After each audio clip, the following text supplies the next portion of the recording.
Hola a todos, bienvenidos a este podcast especial. El día de hoy nos reunimos para hablar sobre un tema urgente, la violencia por razón de género y los retos que enfrentamos para lograr una verdadera igualdad e inclusión. Me acompañan 5 expertos en la materia. ¿Cómo están todos ustedes? Gracias. Es vital empezar reconociendo que el contexto mexicano, la violencia de género no es un evento aislado ni una serie de incidentes fortuitos.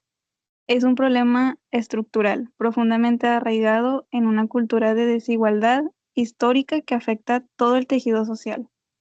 En México enfrentamos una crisis donde la violencia feminicida es la manifestación más extrema, pero esta se alimenta de una base invisible de violencias cotidianas. No podemos hablar de nuestra realidad sin mencionar la impunidad sistemática. Según datos de organismos como la CNHNL, la falta de debida diligencia en las investigaciones y la revictimización en los ministerios públicos son barreras que impiden el acceso a la justicia.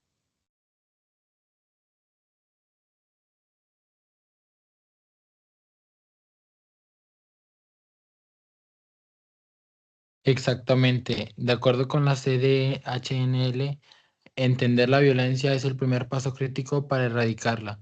Por lo que no se define, no se puede combatir legalmente y no hablamos solo de agresiones físicas visibles, estamos ante una vulneración sistemática de los derechos humanos que abarca lo patrimonial, lo económico y lo obstétrico. En el marco jurídico mexicano, la violencia de género se manifiesta como una transgresión al derecho a una vida libre de violencia, un principio que el Estado tiene la obligación convencional de garantizar. Según la cartilla informativa de la Comisión, es fundamental que las víctimas reconozcan que actos como la restricción del manejo de sus propios recursos o las amenazas psicológicas son delitos tipificados. Además, el reto legal en México es la interseccionalidad. Como bien apunta la literatura sobre diversidad sexual de Flores Dávila, la ley debe proteger no solo a las mujeres en un sentido biológico tradicional, sino a todas las identidades de género que sufren discriminación. Entramos en materia. Rebeca, ¿cuáles son esos elementos clave que definen la violencia por razón de género y por qué es tan compleja de identificar?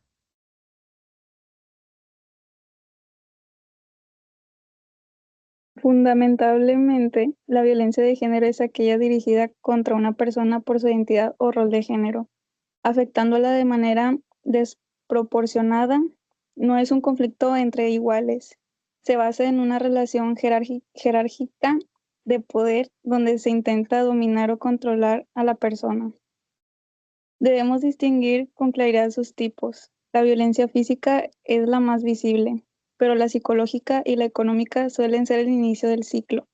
Y, como señalan García Barrera y Bauza Reilly en sus investigaciones sobre derecho y tecnología, hoy enfrentamos la violencia digital. Esto se manifiesta mediante el doxing, el ciberacoso o la difusión de contenido íntimo, donde las plataformas tecnológicas se convierten en extensiones del control patriarcal.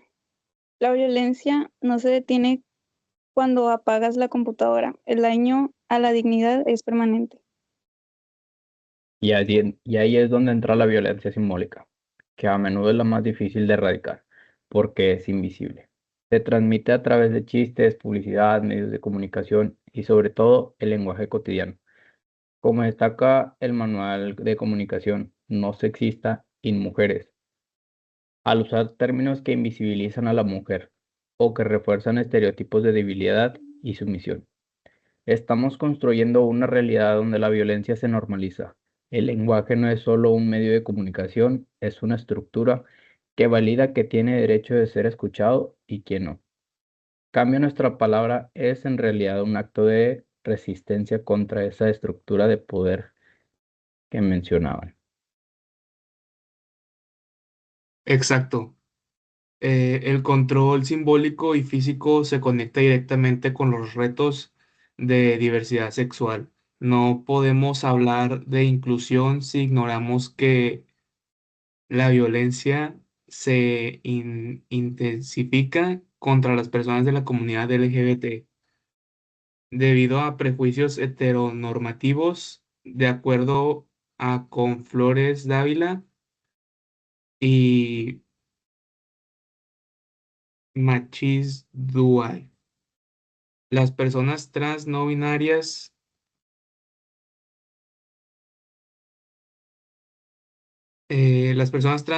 por ejemplo, enfrentan una violencia correctiva o exclusión sistemática de los espacios públicos y laborales.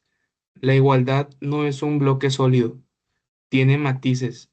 Si nuestra lucha por la inclusión no abraza la diversidad sexual en todas sus formas, estamos dejando fuera a quienes enfrentan las vulnerabilidades más críticas. Ahora hablemos de nuestra realidad. Rebeca, tú que has analizado las cifras y la estructura social en nuestro país, ¿qué desafíos específicos y críticos vemos en el México de hoy? El reto principal en México es la brecha abismal entre lo que dice la ley y lo que sucede en la calle. Sufrimos de una impunidad estructural y una falta de protocolos de género efectivos dentro de las instituciones de procuración de justicia. Aunque existen marcos legales avanzados como la Ley General de Acceso de las Mujeres a una Vida Libre de Violencia, la aplicación sigue siendo dolorosamente lenta. Muchas veces, el primer contacto de una víctima con el sistema es a través de autoridades que carecen de sensibilidad o formación en perspectiva de género, lo que genera una revictimización en el contexto mexicano. La violencia no es solo el acto del agresor, sino también la omisión del Estado que no garantiza seguridad ni reparación del daño. Rebeca, tienes mucha razón. Y es precisamente por eso. Oh, Juan, me estás marcando, amigo. Esperen.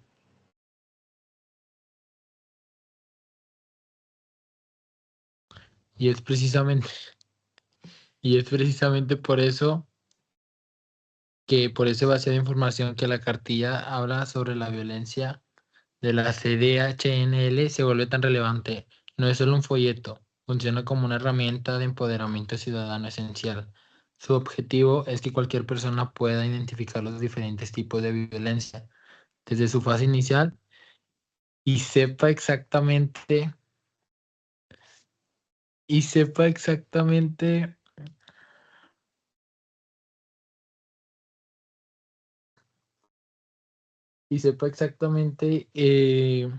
a qué ventanilla acudir y qué derechos exigir. En un sistema complejo como el nuestro, conocer la ruta de denuncia es la primera línea de defensa.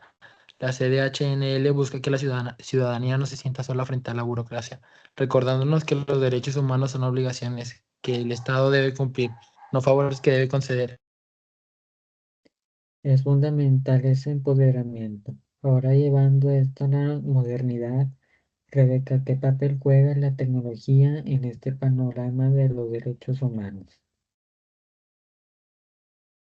Como bien menciona García Barrera y Bausa Reidi, en género, derecho y tecnología, la tecnología es hoy un arma de doble filo. Por un lado, hemos visto un aumento alarmante en la violencia digital, donde el anonimato y la rapidez de las redes facilitan el acoso y la extorsión, vulnerando al derecho de la privacidad y la integridad emocional. Sin embargo, no todo es negativo. La tecnología también es una herramienta poderosa de denuncia y visibilización. Ha permitido que movimientos sociales se organicen, que se recolecten evidencias digitales que antes eran ignoradas y que se creen redes de apoyo que trascienden las fronteras físicas. El desafío tecnológico en México es regular estos espacios sin censurar la libertad de expresión, asegurando que la innovación sirva para proteger los derechos humanos y no para vulnerarlos. Pasemos a la acción y a lo que podemos cambiar desde hoy mismo. Sebastián, tú que eres especialista en comunicación, existen muchas resistencias sobre el lenguaje inclusivo. ¿Realmente tiene un impacto en la violencia de género? Mucho más de lo que creemos. Siguiendo el manual de la comunicación de No existen mujeres, debemos entender que el lenguaje incluyente no es complicar el idioma ni una moda pasajera. Es un acto de justicia social. El lenguaje es el mapa con el que interpretamos al mundo, y si ese mapa omite a la mitad de la población o utiliza al masculino como el único estándar universal, estamos borrando simbólicamente a la mujer y a las identidades no binarias. Como bien dice el manual, lo que no se nombra no existe. En el espacio público, nombrar a las mujeres en sus profesiones, cargos y existencias es el primer paso para que sean reconocidas como sujetos de derecho.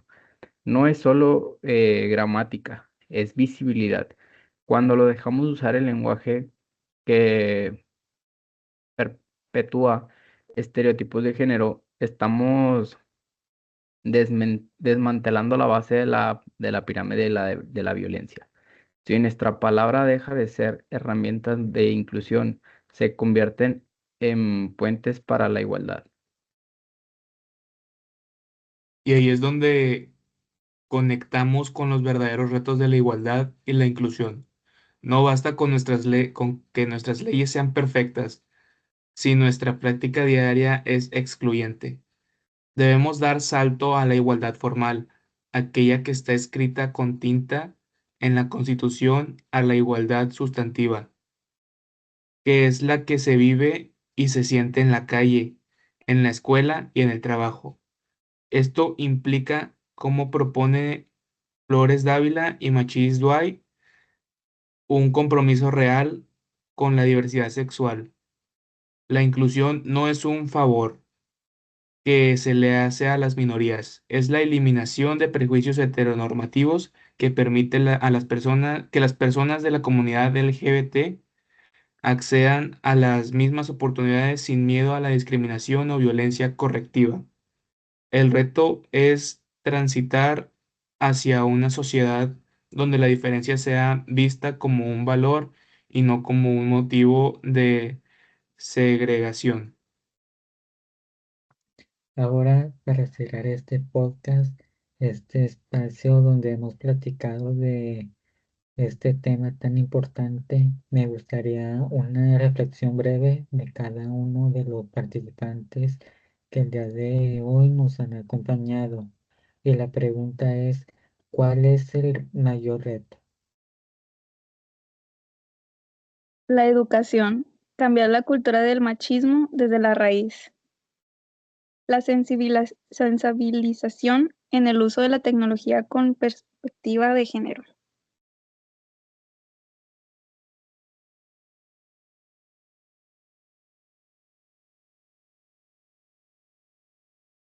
Yo me quedo con la importancia de la alfabetización digital con perspectiva de género. Como vimos con García Barrera, la tecnología no es neutral. Debemos habitar los espacios digitales con ética y con seguridad, denunciando el acoso y usando estas herramientas para visibilizar lo que antes se callaba. La innovación debe estar siempre al servicio de la dignidad humana. Miren, yo los invito a perderle ese miedo al lenguaje incluyente. Siguiendo en mujeres, recordemos que las palabras construyen mundos. Al nombrar a las mujeres y a las diversidades, estamos validando su existencia y su derecho a ocupar un lugar en la historia. Cambiar nuestra forma de hablar es el acto de inclusión más cotidiano y poderoso que tenemos en la mano. Finalmente, recordemos que la inclusión no es opcional. Cuando como señala Flores Dávila y Machis Duay, una sociedad que excluye a la diversidad sexual es una sociedad incompleta. El reto es alcanzar esa igualdad sustantiva, nuestras diferencias no sean motivo de miedo, sino de orgullo y participación equitativa en todos los niveles. Muchas gracias a todos nuestros participantes por haber aceptado estar presentes en este podcast tan importante. Con esto concluimos nuestro podcast y recuerden que la igualdad no es un ideal, es un derecho. Hasta la próxima.